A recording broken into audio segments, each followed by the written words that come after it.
Let's now see how to build a confidence interval for mu, the average of the population, given that sigma, the standard deviation, is known. So we learned about normal distribution and we talked about z of alpha over 2. And as you see here, this is z of alpha over 2. And we have in the mirror side, in the negative side, we have negative z of alpha over 2 here, this point here and this point here. So this means that the probability that z is greater than this point, the white area here, is alpha over 2. Similarly, the probability that z is less than negative z of alpha over 2, which is the white area here, is also alpha over 2. This leaves us to the middle area. That means the probability that z is between these two values, negative z of alpha over 2 and z of alpha over 2, is 1 minus alpha. So we're going to use this to build a confidence interval for mu. So this is the intuitive fact. The probability that z of x bar is between z of alpha over 2 and negative z of alpha over 2 is 1 minus alpha, as we see here, the green shaded area here. So from this, we can actually build a confidence interval by some replacement and plugin and make this confidence interval for mu. So this says the probability that mu, the average of the population, is between these two values, value on the right and value on the left, is equal to 1 minus alpha. So what does this tell us? It tells us that we are 1 minus alpha % sure that mu is a value between the value on the left and a value on the right. The value on the left is the lower limit, the lower range of the confidence interval. The value on the right is the upper limit or the upper range of the confidence interval. So here, this is a confidence interval. It's not just one value. It's not a point estimate. It's a confidence interval estimate. It's a range estimate. Not only that, but also we have the probability here. The confidence interval gives us the confidence. That means we are 1 minus alpha % sure, this is the level of confidence, that mu is between these two values. That means we are only alpha % unsure. If you're curious now how to get to the formula, the confidence interval formula from the trivial intuitive formula, then you can follow it here. Otherwise, you don't have to worry about this proof. It's not going to be tested on your exam. It all starts with the central limit theorem. According to the central limit theorem, if you remember, for samples of size greater than 30, that means large enough, the sample mean x bar would follow a normal distribution.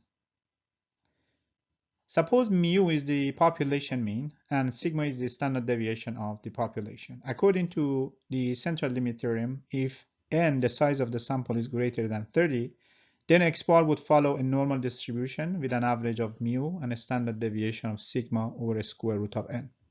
So from here, we can actually standardize this. That means z, the z value, which is x bar minus mu divided by standard deviation of the sample, would follow a standard normal distribution. So this means that here we'll start with the intuitive fact. The probability that z is between z of x bar is between z of alpha over 2 and negative z of alpha over 2, between these two values, is 1 minus alpha. So we saw that from the graph of the normal distribution. So from this intuitive fact, that you can see it from the figure that we showed before, we can get to the formula for confidence interval. Let's see how we can get there.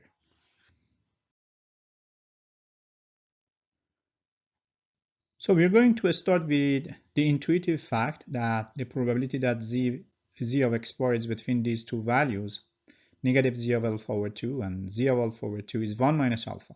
So if we now replace z of x bar by its definition, which is x bar minus mu divided by standard deviation, then we're going to get this formula. the probability that x bar minus mu is between negative z of alpha over 2 and z of alpha over 2 is equal to 1 minus alpha.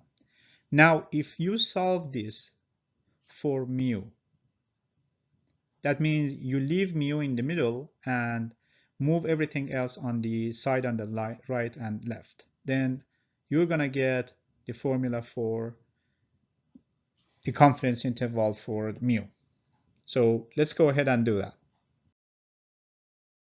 So we're starting with the definition of z of x bar, which is x bar minus mu divided by sigma over square root of n, and it follows a standard normal distribution. So here, if we solve for x bar would be equal to z multiplied by sigma over square root of n plus mu. So let's see. And here, if we solve for mu, we're going to get this next formula. Mu is equal to x bar minus z multiplied by sigma over square root of n. So now we have the formula for mu. This is going to be the lower limit or the lower range of the confidence interval, given that you replace z by z of alpha over 2. The upper range or the upper limit would be this formula, except that we're going to have a plus, and this is z of alpha over 2.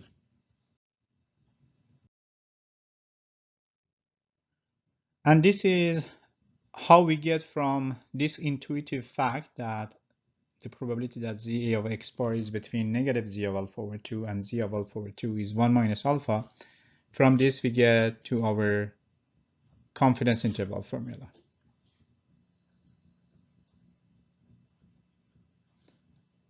So here we have a confidence interval for mu. It says the probability that mu is between this value, this is the upper limit or upper range, and the value on the left, which is the lower limit or lower range, would be equal to 1 minus alpha. That's the probability. So we have the range and the confidence, 1 minus alpha. So don't worry if you couldn't follow how we got from this to this. The only thing that you need to know is how to use this formula. You don't need to know how to get from this to this. More about the confidence interval for mu, the average of the population, given that sigma, the standard deviation, is known. There are a few assumptions here. The first and foremost assumption is that the population standard deviation sigma is known, which is not really a realistic assumption. In practice, we do not know sigma. And the next one is the population is normally distributed, or we take a large sample so that, according to the central limit theorem, the average mean, the sample mean, x bar, would follow a normal distribution. So this is the confidence interval estimation for mu, the average of the population, is equal to x bar, the point estimate, plus minus z of alpha over 2 multiplied by sigma over square root of n. The plus here would gives us the upper limit, and the minus would gives us the lower limit here. So x bar is the point estimate for mu, and z of alpha over 2 is the normal distribution critical value. Z of alpha over 2 is called critical value. And sigma over a square root of n is the standard error. It is important to mention that in the formula for confidence interval, this formula actually is random. And the reason for that is x bar. We have x bar here and there. So this confidence interval for mu is random, because each time that you take different sample, x bar is going to be a different value. So it's going to change. That means that your confidence interval is going to also change. The upper limit and lower limit is going to change. Note that this interval is random because x bar is a random variable. That is, the range varies each time we take a different sample and observe a different sample mean. The chance that this normal interval includes the population mean value mu is 1 minus alpha. That is, if we construct several intervals by observing several different samples, only 1 minus alpha % of those would include mu. The rest of them do not. This is called confidence. Let's do an example. Let's build a confidence interval for a problem. Suppose from a population that follows a normal distribution with average mu equal to 368 and sigma equal to 15, we take a sample of size 25 and we get the average of the sample equal to 362.3. So we want to build a 95% confidence interval for mean. So mu here is given, but suppose it's not known. Suppose you don't know it. I just give you this value mu so that you later can check the value of your estimation of this value mu and the real value, which is given here at 368, so that we can see how much good or how good our estimation, the confidence interval is. So given this information and also the formula for your convenience, these are the formula, build a confidence interval, a 95% confidence interval for mu. So let's see the solution to this example. So we know that the population follows a normal distribution and we know that sigma is 15. So we take a sample of 25 items and we want to build a 95% confidence interval, given that the average of the sample that we have picked is 362.3. So we're going to use the formula to build a confidence interval. The formula is mu is, this is the confidence interval for mu. That's 1 minus alpha % confidence interval for mu. Mu is between x bar, the point estimate, plus this is the upper limit, plus z of alpha over 2, the critical value, multiplied by sigma over a square root of n. And on the left side, we have the lower limit. That's x bar minus. So the formula on left and right are the same, except here we have negative, we have minus, on the right we have plus. So critical value z of alpha over 2 multiplied by sigma over a square root of n. So the first step to use this formula, we know x bar is 362.3. We know sigma, that's 15. And we know n, that's 25. So the only thing that we don't know is z of alpha over 2. So we need to find the critical value, z of alpha over 2 first. That's the first step. Let's see what it is. So 1 minus alpha is 95%. That means alpha is 5%. So we need to find z of 5% divided by 2, which is 0.025. We look for this z value. And if you look for it from the table, you're going to get 1.965.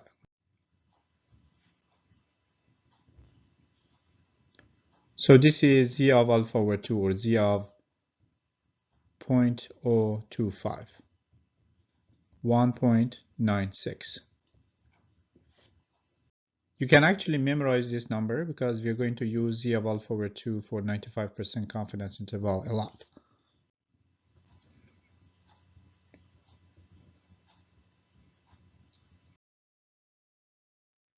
The third step is to develop the 95% confidence interval. So we computed the critical value z of 0.025, and that was 1.96. And in this formula right now, we have everything. We have x bar. So x bar is given here. We have x bar. That's equal to 362.3. We have z of alpha over 2. That's 1.96. We have sigma. That's 15. And we know that is 25. So we have everything to compute the confidence interval.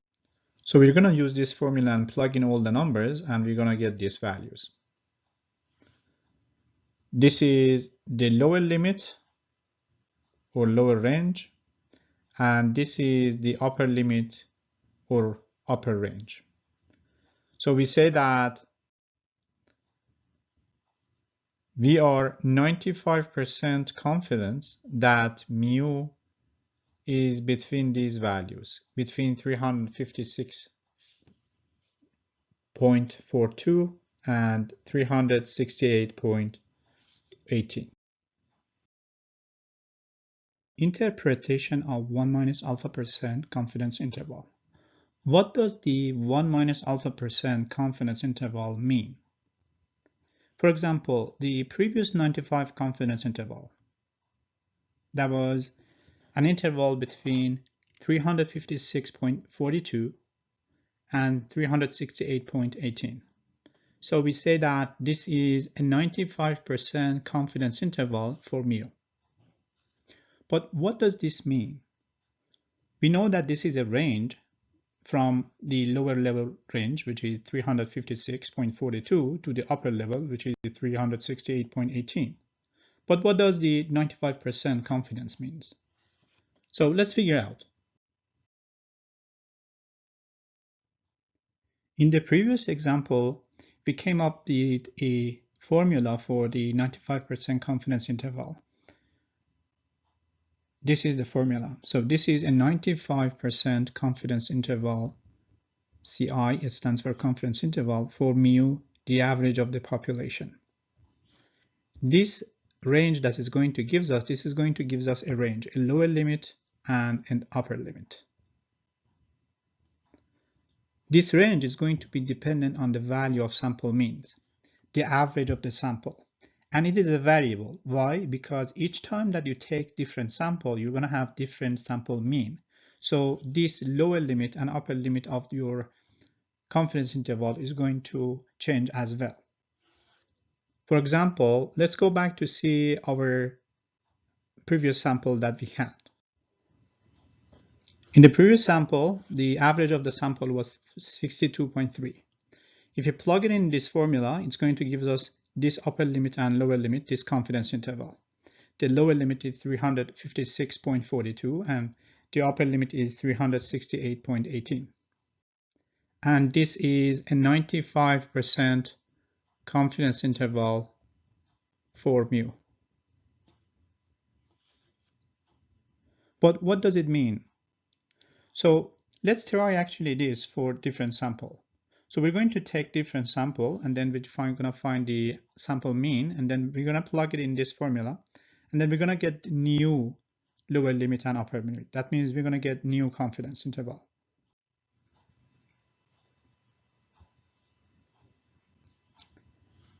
So these are different samples we computed. We have taken different sample. The first sample, the average of the sample is 362.30, and the lower limit is 356.42. The upper limit of the confidence interval is 368.18. So let's now see, now we already have the mu. So I'm going to give you the mu. The mu is 368. You can see if this actually mu belongs into the confidence interval. It means that our confidence interval, our range estimation of mu, does it include really mu? And if you look at it, yes, it does actually. So 368 is actually going to fall between these two values, between the lower limit and upper limit. So we're going to say, yes, the confidence interval include mu. We're going to take another sample. The sample mean for our sample is 369.50. If we plug it in the formula, we're going to get a new lower limit and upper limit, a new confidence interval. And we're going to check whether it includes mu or not. So if you check it, actually 368, our mu, falls within this confidence interval. So we say yes, our confidence interval includes mu. We're going to continue with another sample. So our sample mean is 360. We find the new lower limit and upper limit. And we check whether this falls within this confidence interval or not.